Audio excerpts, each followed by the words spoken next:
¿Qué tal, amigos? Estamos en este nuevo microprograma conversando con ustedes, atendiendo también lo que es las preguntas que ustedes van formulando, los saludos. Muchas gracias por todas esas bendiciones que nos hacen llegar a través de la página de nuestra provincia de San Francisco Solano. Seguimos en esta profundización del capítulo primero. Casi ya vamos a entrar al capítulo segundo del libro del Génesis, del Bereshit, y acompañados con la presencia del rabino Guillermo, a quien le doy un saludo.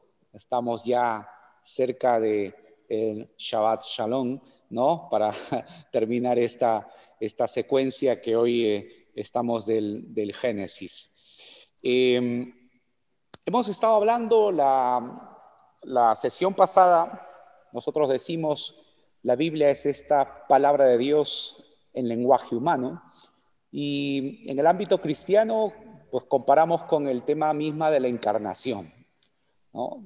Dios que se ha hecho hombre y también ha aprendido y ha trabajado y ha estado entre nosotros, también es reflejo de esta sincatábasis o condescendencia de Dios, de darse a conocer, de revelarse en un idioma concreto, una cultura concreta, ¿no? En un pueblo elegido. Hemos estado hablando sobre el tema de los géneros literarios. Algo interesante, podríamos decir, de los géneros literarios es que los géneros literarios son estas diversas maneras de expresar o decir de una obra literaria. Determinación del género literario concreto a lo que pertenece una obra literaria. Por ejemplo, tenemos narración en la Sagrada Escritura, narración bonita, por ejemplo, en el libro del Génesis. Me gusta mucho la historia de José y sus hermanos, ¿no? Tenemos el género poético, por ejemplo, los salmos que hemos estado también hablando en este programa. Tenemos también la parte legal o legislativa, el género apocalíptico, por ejemplo, que se encuentra en algunas partes de la Escritura. Y bueno, esto tiene un gran interés al momento de interpretar el texto sagrado.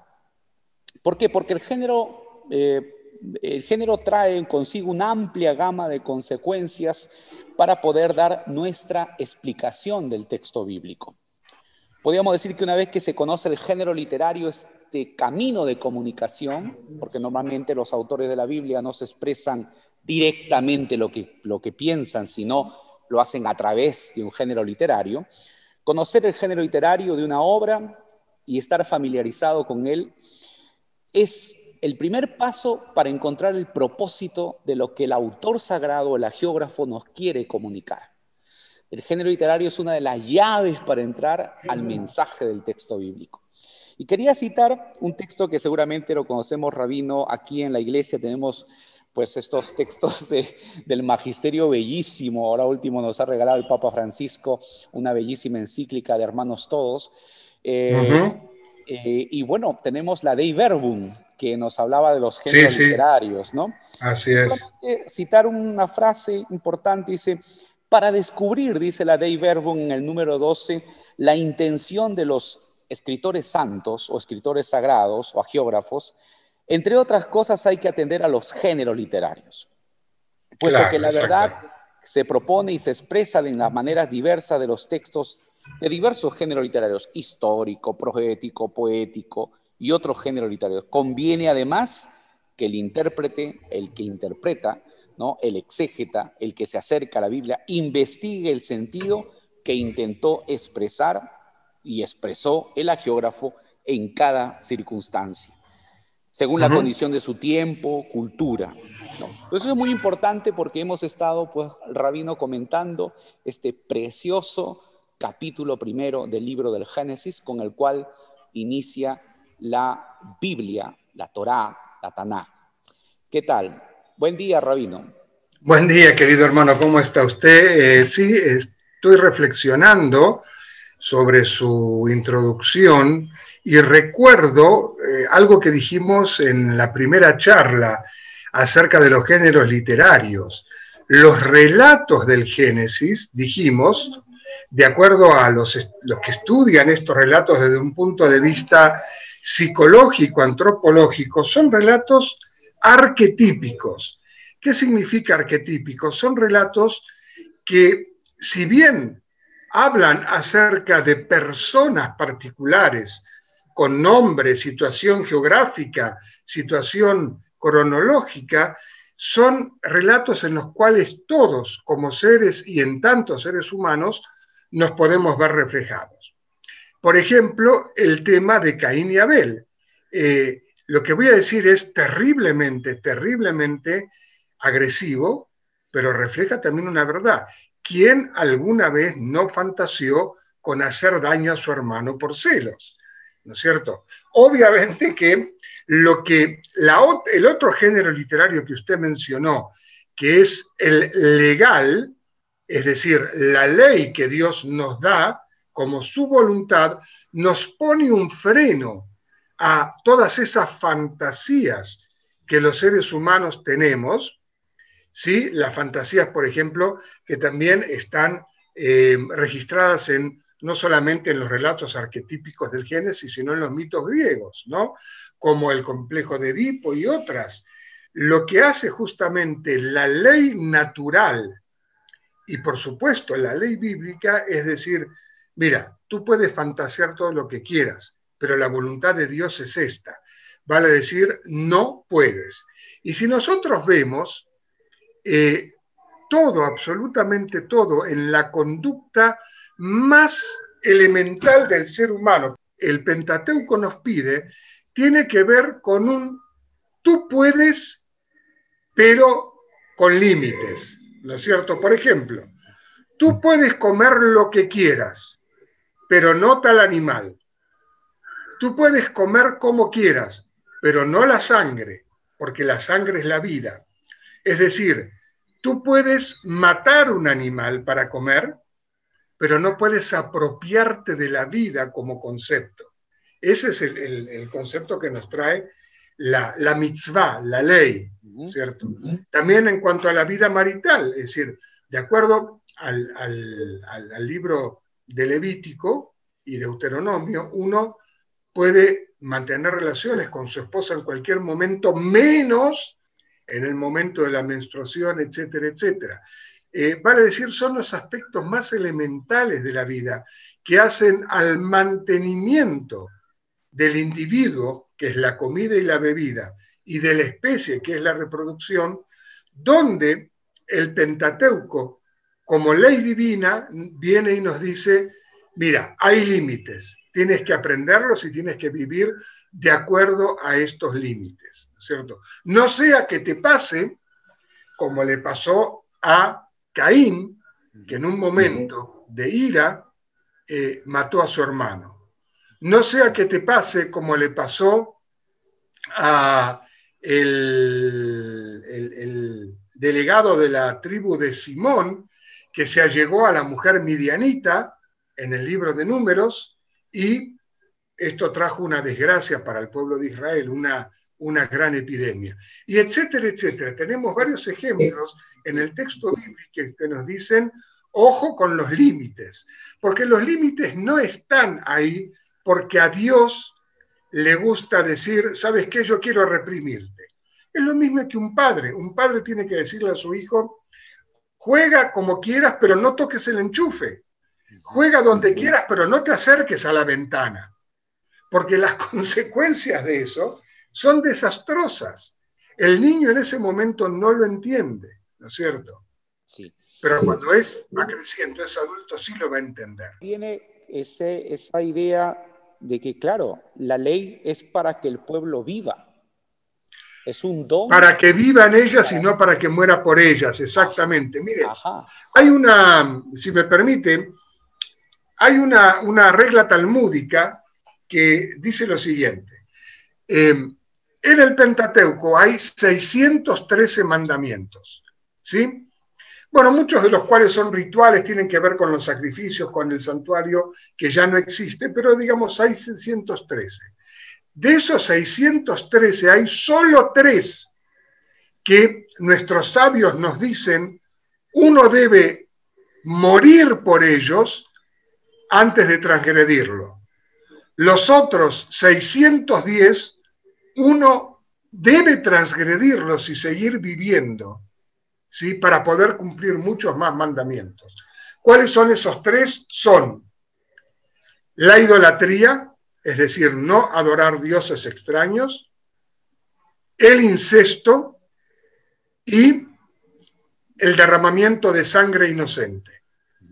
No hablamos en defensa propia, no hablamos en la guerra, ¿no es cierto? Pero el derramamiento de sangre inocente, el asesinato por el hecho de matar, es algo que tanto Dios como el texto bíblico repudian y ven como uno de los peligros más terribles al cimiento de la sociedad justa que Dios quiere establecer de acuerdo al Pentateuco, ¿no? Pero los otros 610, si uno está en la disyuntiva de morir o de transgredir, debe transgredirlos para seguir viviendo. Es como dijo un amigo mío una vez, respecto de una pelea que tenía con otra persona por un tema X. Su hijo vino y le dijo en inglés, pick your fights, elige por qué te vas a pelear. Si no es algo de principios, algo esencial, no vale la pena estar peleado, distanciado o romper vínculos con otra persona. Porque no es algo que te va a desmoronar la vida. Si es por tu orgullo, no tiene sentido que estés peleado con tu hermano.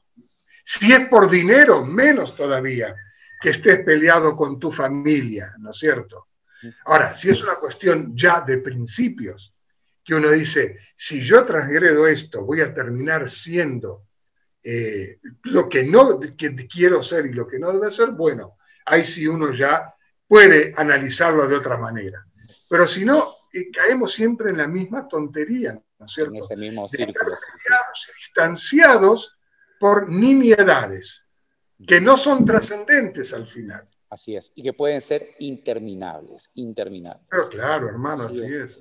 Bien, vamos a volver sobre el capítulo 1 que estábamos viendo. Quisiera hacer un recuento un poco de las ideas que hemos estado diciendo en el programa.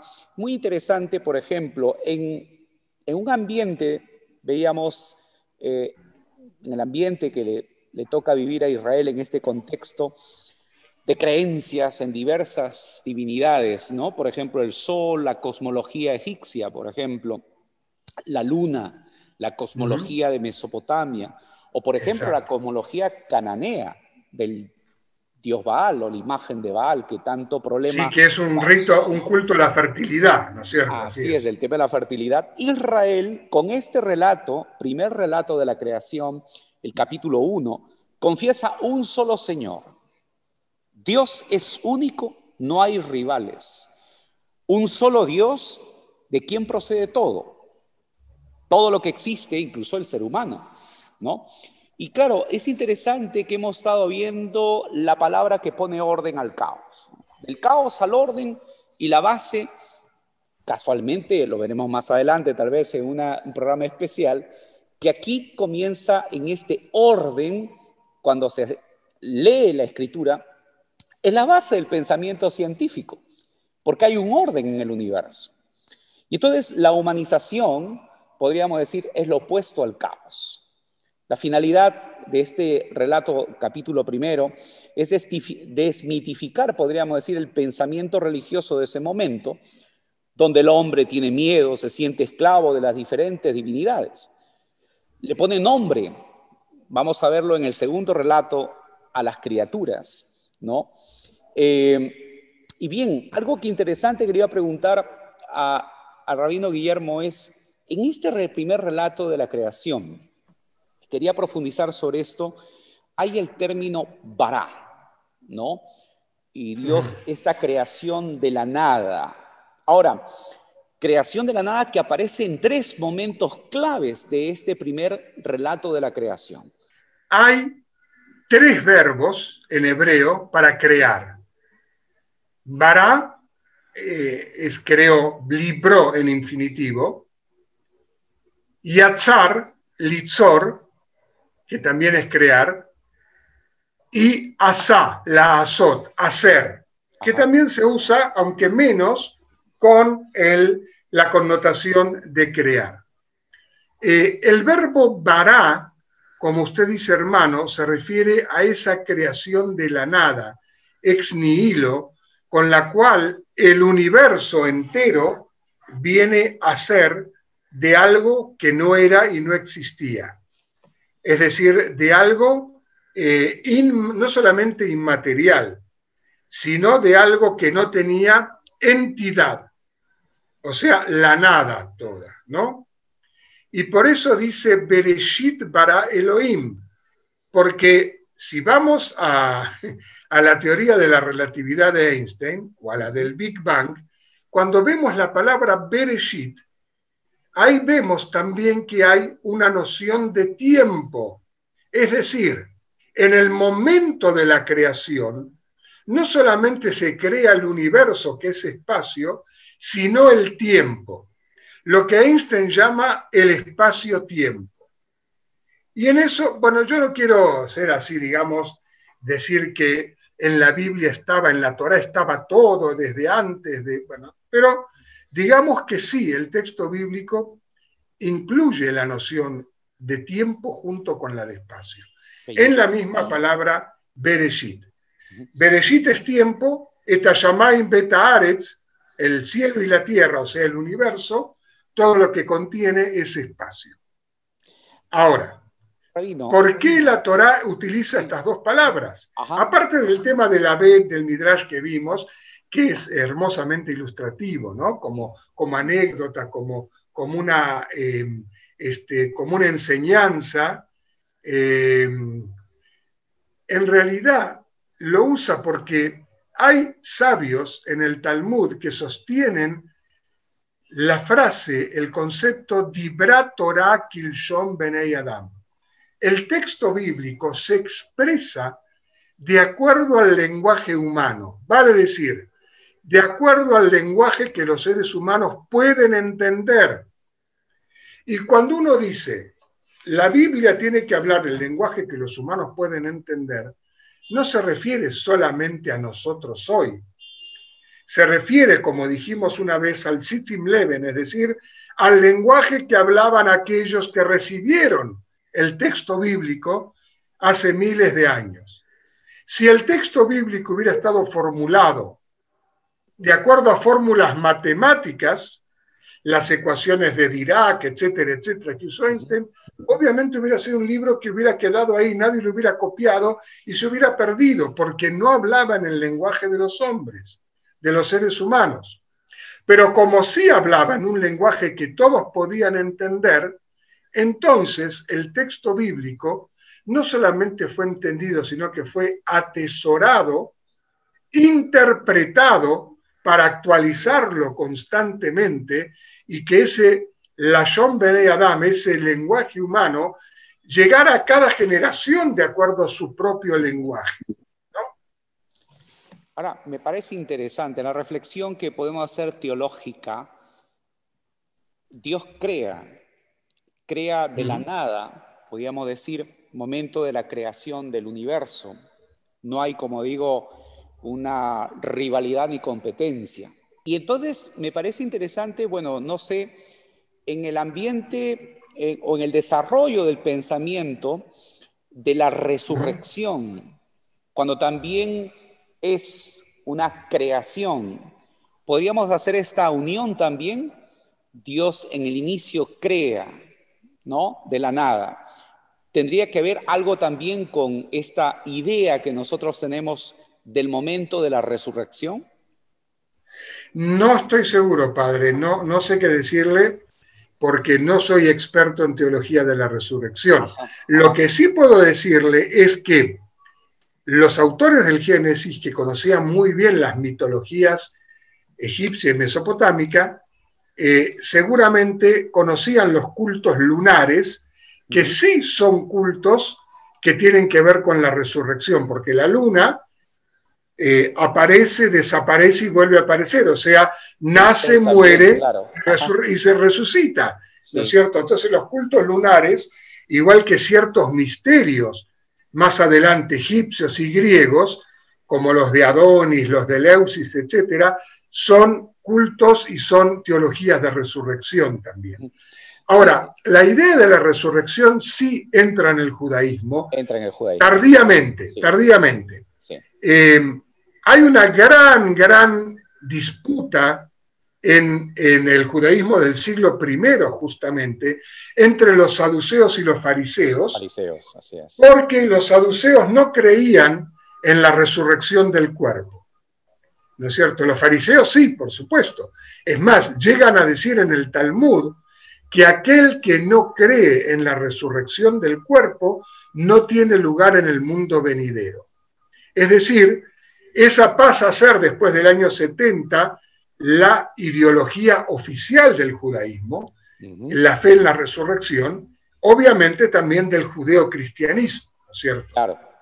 En los evangelios está clarísimo cuando van los saduceos y hablan y presentan este tema de la ley del levirato, ¿no? La mujer que ha tenido, ¿no? Ha estado con los hermanos en este texto de, ¿no? Y entonces, bueno, Jesús aplica una cosa muy importante, ¿no? Es decir, ustedes han escuchado que en la Escritura Dios se presenta como el Dios de Abraham, de Isaac, de Jacob, y para Dios todos sus hijos están vivos, nadie está muerto. Claro, Bellísimo. claro, así es. Sí, le decía porque, claro, cuando hablamos de esto en la teología cristiana, este momento de la creación de la nada, ¿no? En la teología cristiana también el momento de la resurrección, ¿no? De Dios que da vida, ¿no?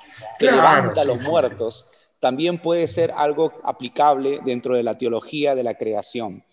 Ahora, ahora lo entiendo, hermano. Hay otra cosa interesante que yo quiero ahora sí que nos podamos ampliar un poquito antes de ya iniciar, bueno, ustedes en el ambiente de la sinagoga ya prepararse para el Shabbat. Hagamos. Qué interesante, porque yo cogí una reflexión muy interesante, que el hombre es imagen de Dios porque casualmente ha sido también creado de manera colectiva, ¿no? Yo sé que había un dolor de cabeza en los primeros padres de la iglesia, en los primeros siglos de los teólogos, con respecto a este hagamos.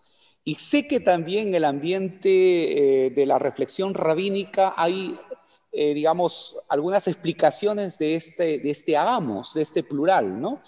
Hay dos explicaciones básicas, ¿sí? Dos básicas, hermano. Bueno, no sé si eso es resultado de una disputa, de un disenso largo, pero como uno lo ha leído, creo que siempre ha sido así y ha sido resuelto fácilmente. El plural de la creación que Dios usa, de acuerdo al Midrash, tiene dos explicaciones. La primera, que también es una explicación cristiana, es lo que se denomina el plural majestático. Es decir, los reyes, cuando hablan, o el Papa inclusive cuando habla ex cátedra, hablan en plural.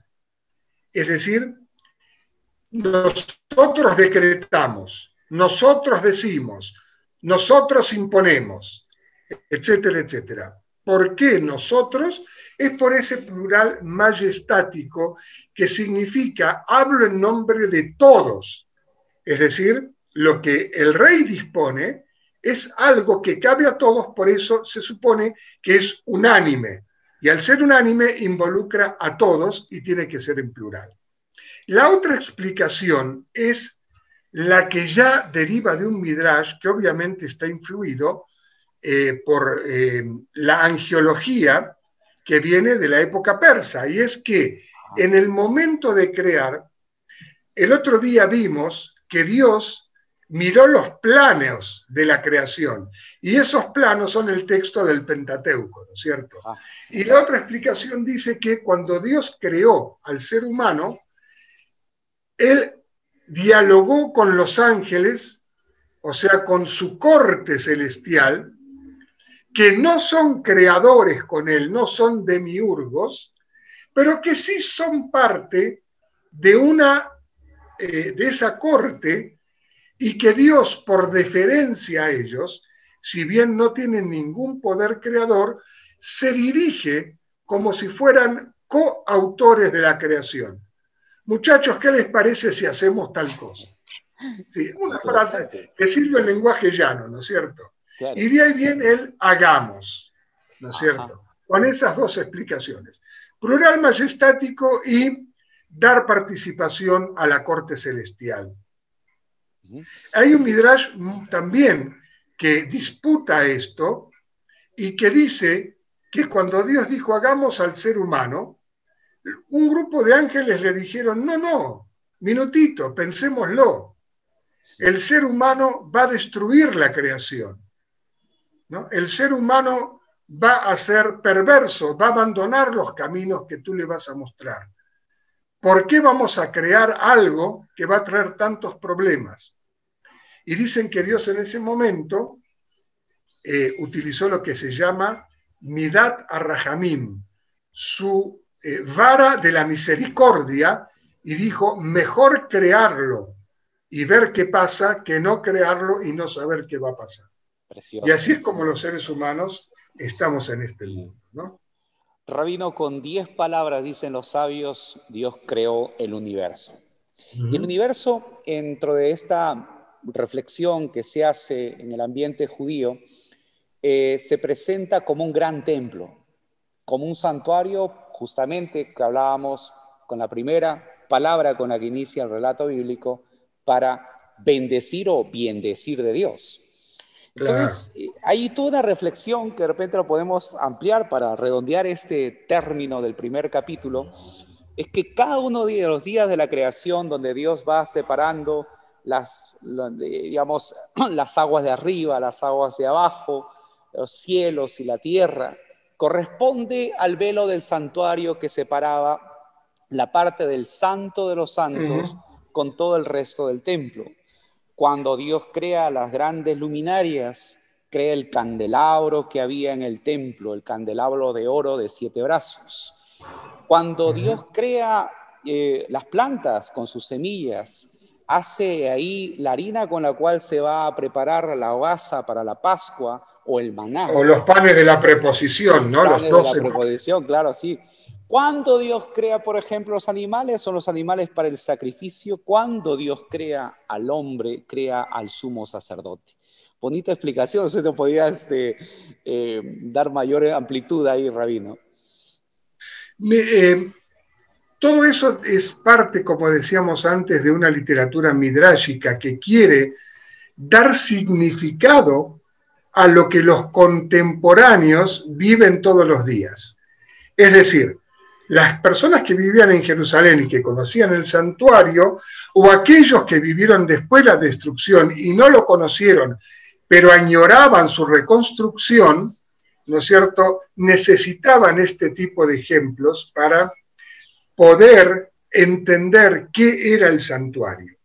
Entonces, la mejor explicación, o una de las tantas que se le pueden dar, es esta. El santuario es la imagen del mundo. O al revés, el mundo, cuando fue creado, es la imagen del santuario. O también podemos extender este concepto y decir, Dios creó el mundo con la sola finalidad de llegar al santuario.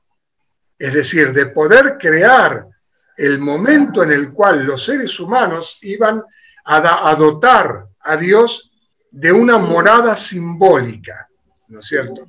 Simbólica decimos porque, como dice en el libro de Reyes, el rey Salomón dijo, los cielos y la tierra no pueden contenerte. Es decir, ellos sabían que ambos santuarios, el primero y el segundo, eran simplemente moradas simbólicas de Dios que tenían un efecto mucho más impactante en las personas que en Dios mismo. Es decir, Dios no necesita una casa, pero los seres humanos sí necesitamos un lugar apropiado donde rendir el culto a Dios de la manera más justa, más apropiada, más, vamos a decir, más adecuada, ¿no es cierto? Y el santuario era para los antiguos hebreos ese lugar. No nos olvidemos que todos los cultos en la antigüedad eran sacrificiales, absolutamente casi todos. En las religiones avanzadas, por lo menos, o sea, las religiones paganas, ¿no? Que recordamos, como dijimos antes, no son religiones fetichistas que creen que la imagen es el Dios, sino que el Dios es la apoteosis de un fenómeno natural y está representado en una imagen. Son cosas totalmente distintas, ¿no? Entonces, esos dioses también tenían cultos sacrificiales y necesitaban un lugar adecuado para eso. Por eso, tanto David como Salomón, y antes sus antecesores, tuvieron el Arca de la Alianza en un lugar, pero que para David no era adecuado. Él no construyó el templo, pero después Salomón sí lo hizo, ¿no? Y para mostrar que ese lugar era el adecuado, vienen todas estas semejanzas con la creación. Vale decir, Dios creó, ¿para qué? Para traernos a este lugar a rendirle culto. Y, de paso, también decimos que era muy importante para ellos, para expiar nuestros pecados a través de los sacrificios. Rabino, estamos ya dentro de este ambiente de Shabbat para iniciar el Shabbat y este primer relato de la creación termina en el séptimo día. ¿Qué es el Shabbat? Es. ¿Qué es el Shabbat, Rabino?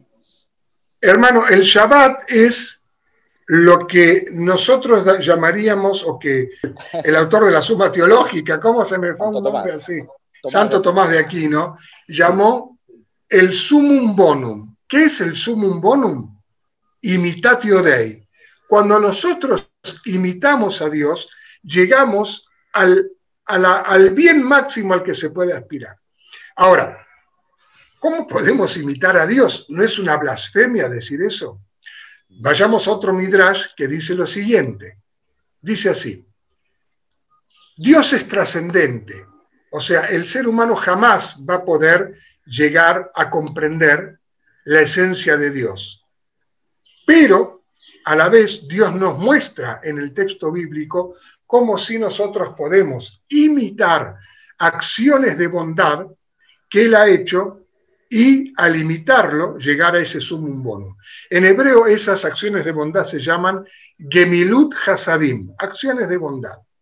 Dice, por ejemplo, Dios vistió a los desnudos porque le dio ropa a Adán y a Eva, tú tienes que vestir a los desnudos. Dios visitó a los enfermos porque se acercó a Abraham cuando estaba al tercer día de circuncidarse, tú tienes que visitar a los enfermos. Dios alimentó a los hambrientos porque durante 40 años proveyó el maná que caía del cielo, tú también tienes que alimentar a los hambrientos. Y por último dice, Dios enterró a los muertos porque Él enterró a Moisés en el monte Nebo, también tú tienes que enterrar a los muertos como un acto de piedad. Esos actos nos llevan al sumum bonum. Y en el texto, al final del capítulo 1, dice lo siguiente: y bendijo Dios al séptimo día y lo santificó. ¿Qué quiere decir santificarlo? Consagrarlo como algo especial, distinto. Santificar o consagrar es separar eso que es santo del resto. Lo santo de lo profano. Lo santo está separado de lo profano. Por eso lo santo tiene que ser puro, ritualmente puro, pero lo profano no importa, puede ser puro o impuro. Entonces, lo que nosotros hacemos en Shabbat es imitar a Dios. Dios bendijo al séptimo día y lo descansó, y nosotros hacemos como dice el cuarto mandamiento. Recuerda el día de Shabbat para santificarlo, porque en él Dios terminó su obra y su creación. Eso es el Shabbat, es decir, es hacer como Dios. Dios descansó, nosotros también descansamos. De acuerdo a uno de los grandes teólogos judíos del siglo XX, Abraham Yoshua Heschel, él decía que la cristiandad edificó sus grandes catedrales como legado espiritual y material en el espacio. O sea, están ahí y nosotros nos conmovemos cuando las vemos. Él dice, el judaísmo edificó su catedral en el tiempo.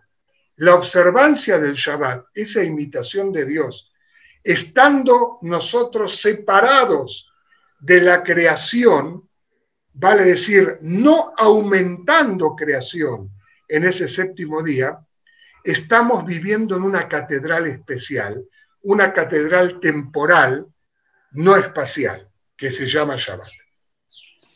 Bien, interesante. Recibía también de un amigo judío una explicación. Entendamos que Shabbat nos dice que la vida no consiste solo en trabajar. Tenemos un día para escuchar a Dios, y a Dios hay que escuchar. Claro. Y entonces me ha hecho recordar, las bienaventuranzas, que justamente, o las obras de misericordia que hemos pasado también en Mateo 25, ¿no? Y Señor, ¿cuándo te hemos visto nosotros hambriento, sediento? La parábola que cuenta Jesús, ¿no? Sé cuántas veces lo hicieron ustedes con uno de estos pequeños, conmigo lo hicieron, ¿no? Interesante. Así es, hermano, así es. Rabino, desearle a usted un Shabbat Shalom.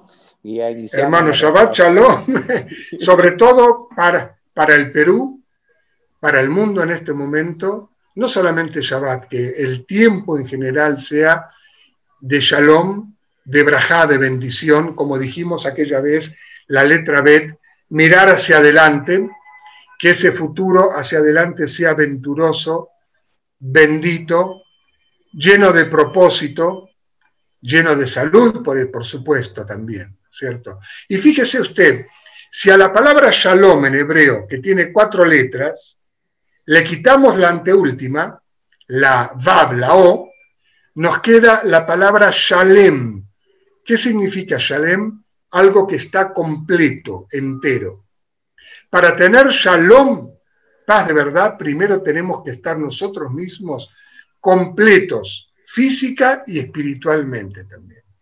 Entonces, que tengamos verdadera paz, entendimiento, fraternidad, sintiéndonos nosotros completos para poder dialogar como lo estamos haciendo y que este diálogo fructífero nos lleve a un shalom de plenitud. Bien, Rabino, Shabbat Shalom, muchas gracias por este momento que como siempre nos regala y seguimos conversando, ¿no? Seguro para el próximo programa tendremos ya la entrada al capítulo 2 del Bereshit. Gracias, Shabbat Shalom. Shabbat Shalom, hermano. Bendiciones. Bendiciones, Rabino. Muchas gracias.